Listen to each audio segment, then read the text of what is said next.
Welcome to Out with Dan, the podcast that spotlights and examines the voices of LGBTQ+ authors, characters, and our allies. Together, we lift our voices and we tell our stories.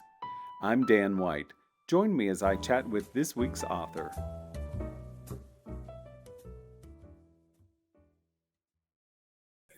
All right.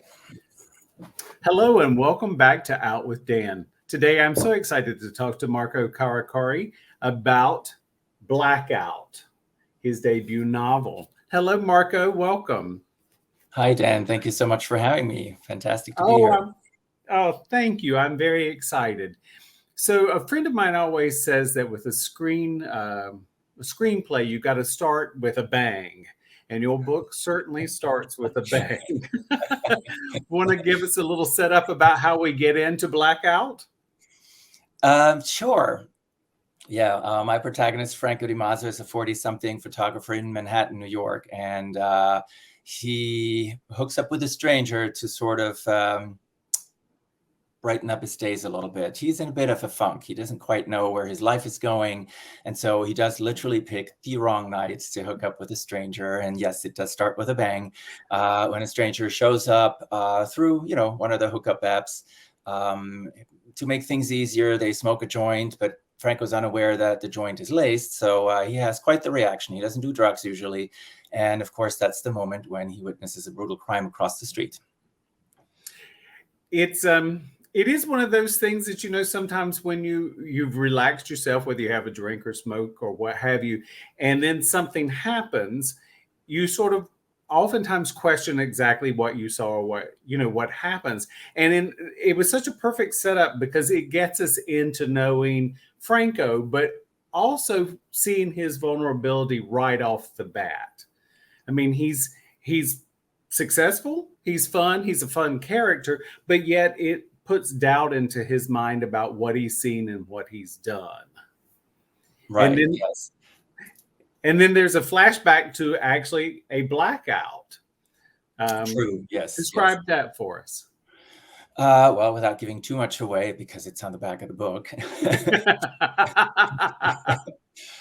Franco has a very strange night. And of course, by the time the police show up, not only does he find out he lost about an hour of his memory, but he makes for a most unreliable witness because they can't find a body. They can't find a crime scene.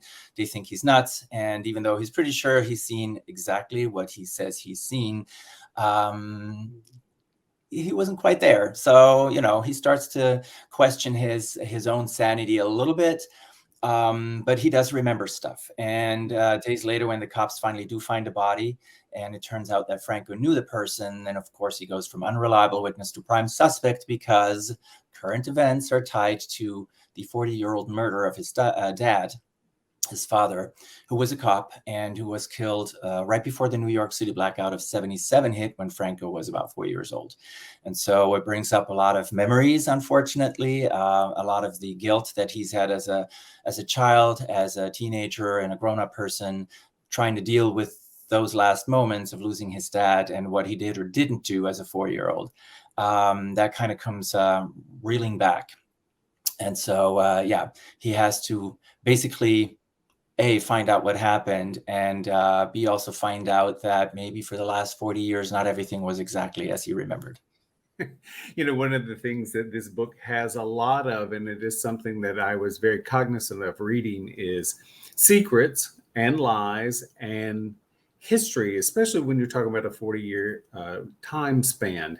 We remember things when it happens, and then as time goes on, things shift in our lives, in our mind, in our memory. And that's something that's you bring out really well in the book because, everyone remembers something, but of course our experience does sort of shape how we remember the past. And was that easy writing? Because you do switch between 40 years earlier and 40 years later. Was that difficult? Did you find it easy, exciting to write that? Yes and yes and yes. So it was difficult and easy depending on what I was writing, and it was a lot of fun. I love the 70s. Anybody who knows me will tell you that. My music tastes, some of my movie tastes, TV shows, all that sort of stuff. I am a child of the 70s. I was born in 68. So even though I lived in Switzerland and lived a very, very different life than probably most people here in America, just by how things worked and what you were facing. Like we never really had, or I felt growing up, we never really had a lot of the issues or the downturn economy like a lot of the major cities in the USA had during those times. And so I really knew nothing about that until I was much, much older. And my life was very protected in that sense. Small, idyllic town by the Lake of Constance in Switzerland. I mean, doesn't get much more, Swiss than that. And so there was a lot of research involved, but I've always been fascinated with that. Like whenever, I remember watching my first shows on television, which we always got a year or two later because they had to dub them into German first. So like Charlie's Angel, all that sort of stuff. Vegas, Rockford Files, all these things happened usually a little later. And then they were dubbed, but you got a way of life, whether it was New York or LA or anywhere else. And it fascinated me. So by the time I started writing Blackout, which at the time actually was called Full Circle, I may still write a book one day that's called Full Circle. I knew a lot. I'd read hundreds, if not thousands, of crime thrillers and mysteries and books and stuff. And I was trying to sort of, pull from what I'd read from other favorite authors. But ultimately, I had to make it my own story and make sure that it works for what I wanted to do and what was important for me. So it was kind of fun to go back to the 70s, but I also had to be careful that I wasn't suddenly giving people a history lesson. As fascinating as it is to me, Franco lived through that stuff. So basically there would be a snippet here and a snippet there, but you don't go page after page after page and tell people about it. I figured if someone really wants to know about the 77 Blackout, they'll go and look it up themselves because it is a fascinating and tragic time because other blackouts have happened fairly, they went by peacefully when the 77 Blackout definitely did not. So it's fascinating to find the stuff that's out there, the documentaries, the footage that exists from that time. So I had to sort of reel it back in every now and again and make sure that it's Franco's story and that you still hopefully get that feeling of what happened and maybe can, sort of transport yourself into that time. Yes, and I think you did a great job with that because you didn't stay in it. It is a part of the story. I think my first time going to New York was 1981, and while it wasn't 77, I can assure anyone listening, when you describe the alphabets, A, B, C, and D, it was a very different world then than it is now. But you describe it simply as someone who would see it, and then you move on. So it was a great reminder to me of what New York has been like. It's New York and Los Angeles, I think, almost always become a secondary character in a well-written story. And I think that's exactly what New York does in this instance. Thank you. You're welcome. Yeah, that was a big fear. I mean, I used to be a flight attendant. So between that and my personal trips, I've been to New York over 200 times in the last 30 years. Lots of trips for work, obviously, and then by myself because I just love the city. I always enjoy being there, and I spent weeks and months there at a time, but never lived there. So it is a different story, and a different experience if you live there and you go through all that. But I have friends who did in the 70s or 80s or 90s, and you have to talk to them and get your little tidbits here and there. And then, of course, I have plenty of my own experiences running around in the town at the time. But it was one of my biggest worries for someone to go, you don't know what the we're talking about. And it's nice to know that people who lived there all their lives, they were like, there was just enough and it felt right. And so that felt really good. And I do agree with you. I think it was just enough. When you talk about Franco's neighborhood, in the West Village, without it being too specific on this exact building, it's a neighborhood and a feel. There are restaurants in the West Village that have been there for years and years in a family. And you feel that with the restaurant Franco works in and the people that own it and his friends. You feel that camaraderie, and that it still exists, but it's almost an old way of life, back in the day type thing. And that was something that was very impressive. I enjoyed that a lot. Thank you. Thank you. And it's unique to see who Franco runs into in his current life that is attached to someone from a past life. I think most people look at a city as large as New York and say, oh, well, you never run into people. I find that to be very different. I find that even in Los Angeles, I run into some of the same people, or people who know people I already know. And this is a city of 10 million people. That's something that comes up in your book quite often, and it's something that's enjoyable to watch that flower open or onion peel or what have you. Was that easy or difficult, or? A lot of it, honestly, I mean, a lot of it is actually my own life, fictionalized to a certain extent, but I traveled a lot. I got, I was fortunate with my job as a flight attendant. I traveled a lot. I had a lot of experiences. I met a lot of people, made a lot of friends in the States, but I also lived in Zurich most of my adult life.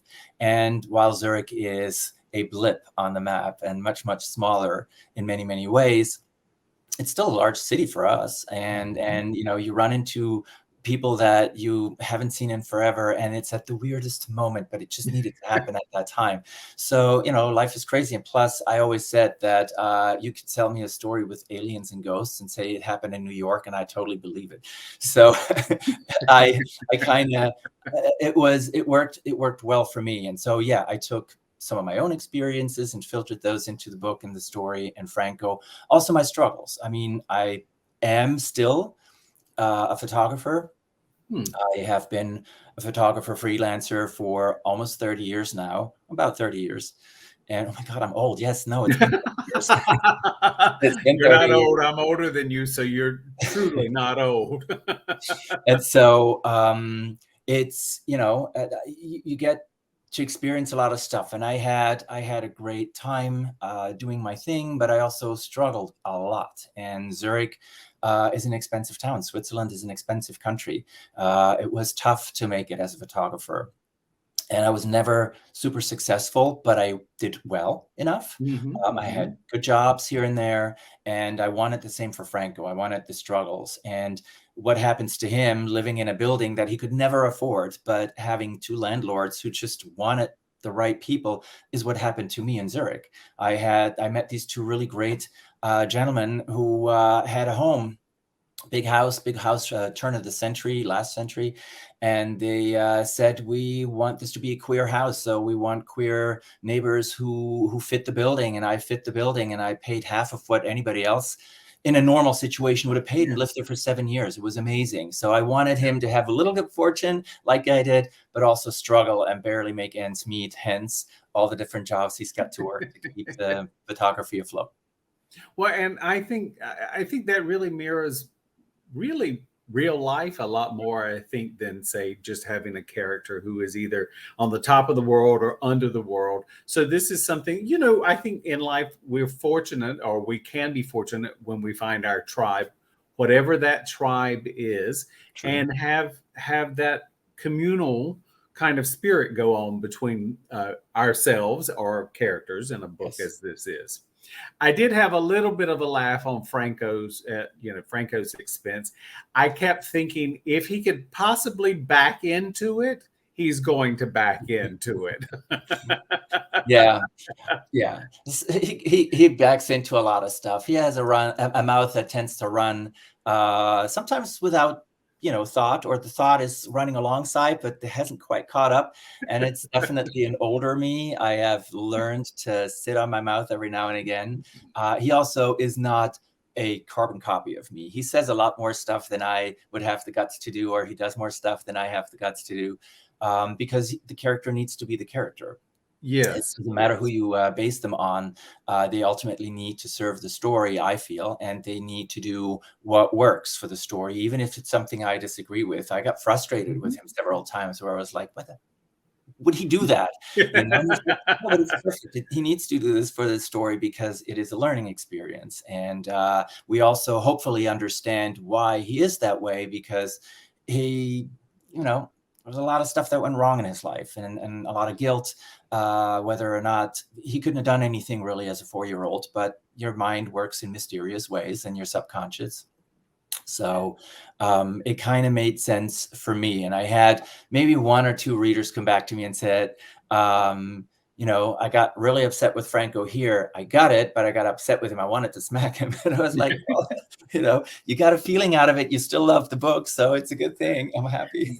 I totally agree, and I think as an author that must be very gratifying, because you do want your character to have their own voice and to have their own navigation, good, bad, or indifferent. We humans are the exact same way. I mean, I have some friends that probably think sometimes I really wish Dan would shut his mouth, but you know, sometimes I get on a roll. And conversely, same with friends. And you know, when I read a book, I don't necessarily, I want a character with flaws and edges and dimension to it. And that's certainly what Franco has in this.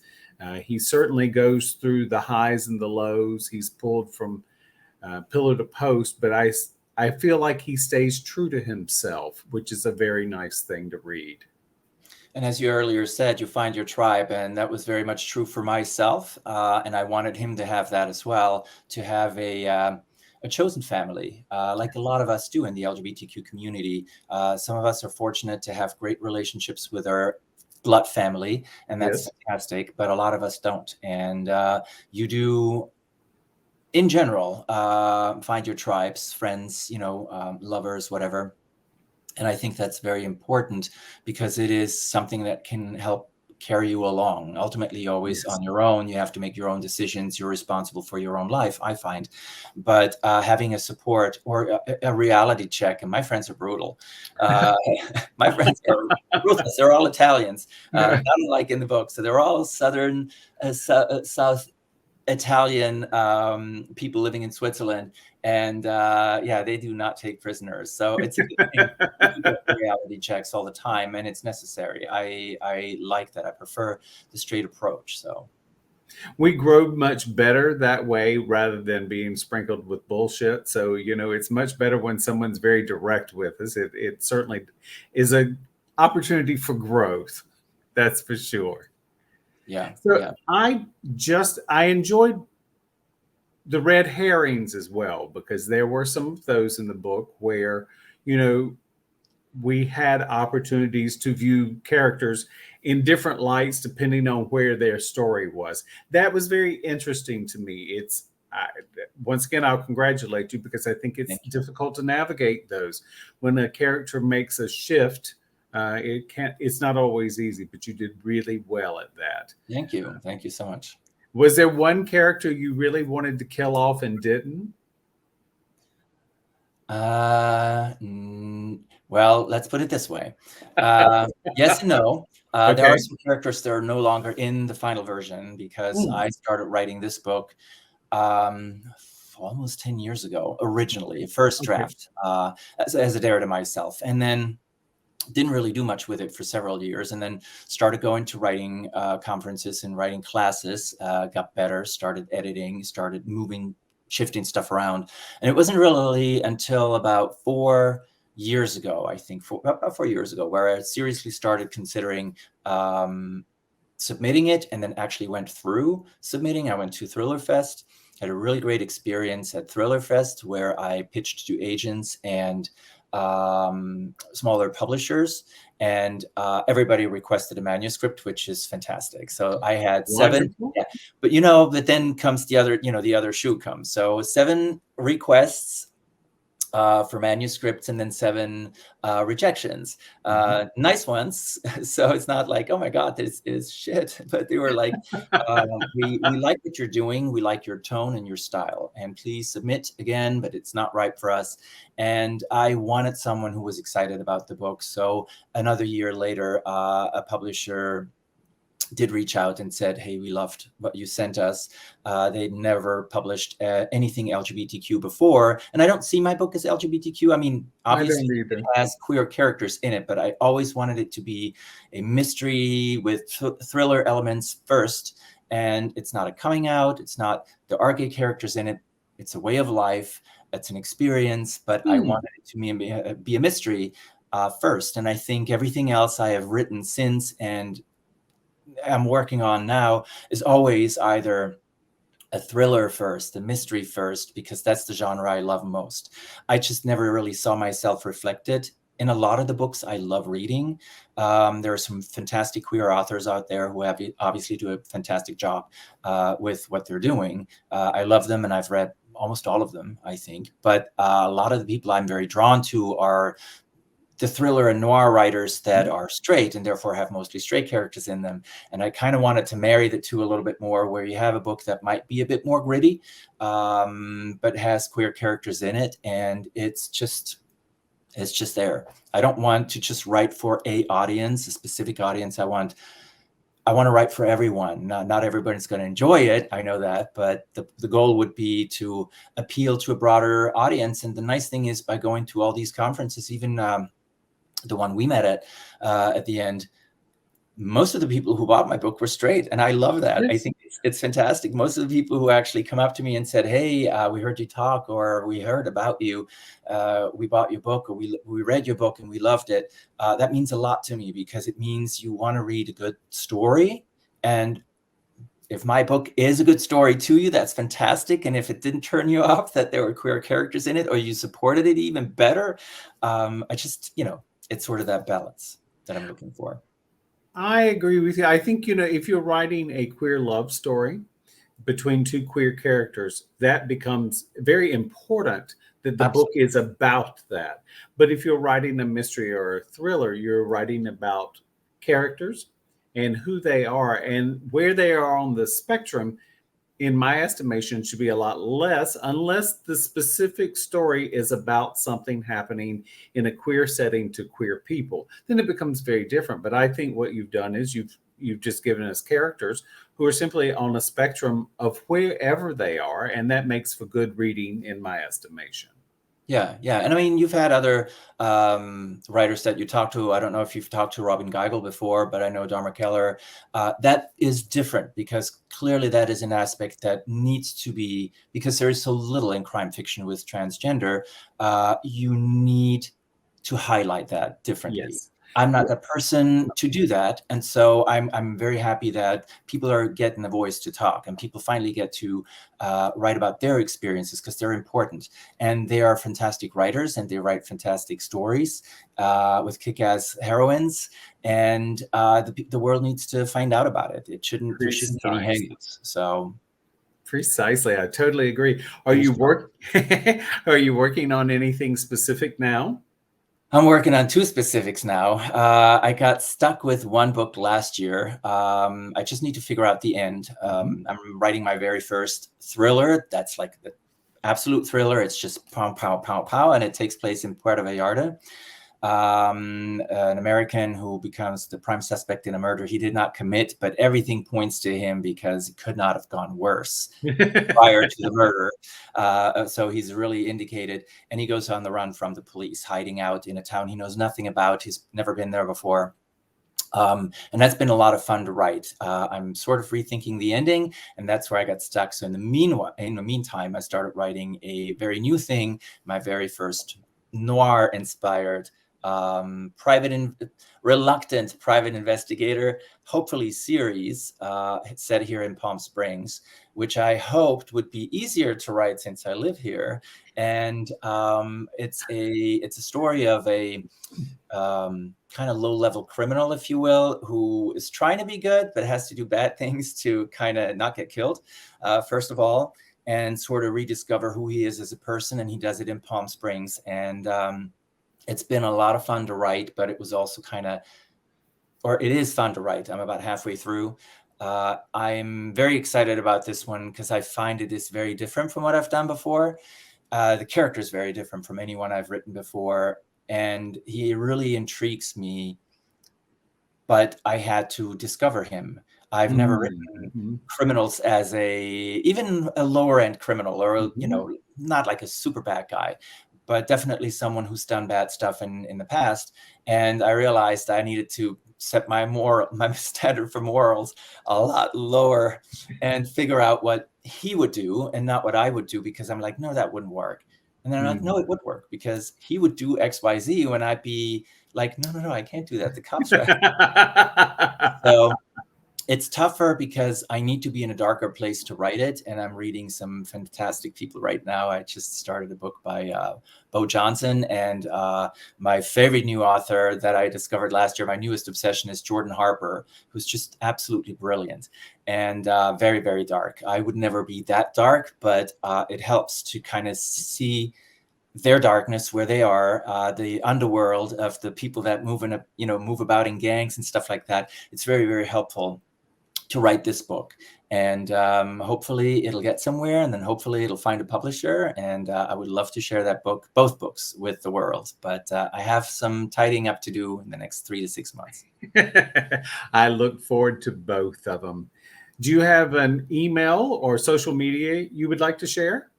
Yeah, well, I'm not a particularly private person, so you can find me with Marco Carocari pretty much anywhere: Twitter, Instagram, Facebook, Hive. I engage wherever possible with people. Always happy to hear from people. Always happy to get feedbacks. I have an Amazon author page. You can find me there, or on the Level Best page, my publisher. So yeah, anywhere there, just type in my name, see below here. Okay, perfect. Precisely. Once again, the book is called Blackout, which I'll get it in the picture eventually. This will become the bane of my existence. I never know where it is. If I just put it in front of my face, I would get it right. So thank you so much, Marco, for chatting with me. I appreciate it. Thank you so much, Dan. Thank you for inviting me. That was fantastic. And Happy New Year. Happy New Year to you as well. Hang on for me just a second. Thank you for joining me for this week's episode of Out with Dan.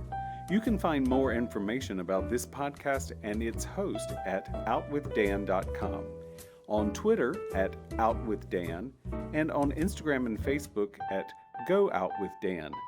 This podcast is hosted by Authors on the Air Global Radio Network, and the theme music is provided by bensound.com. Join us again soon for the next episode of Out with Dan.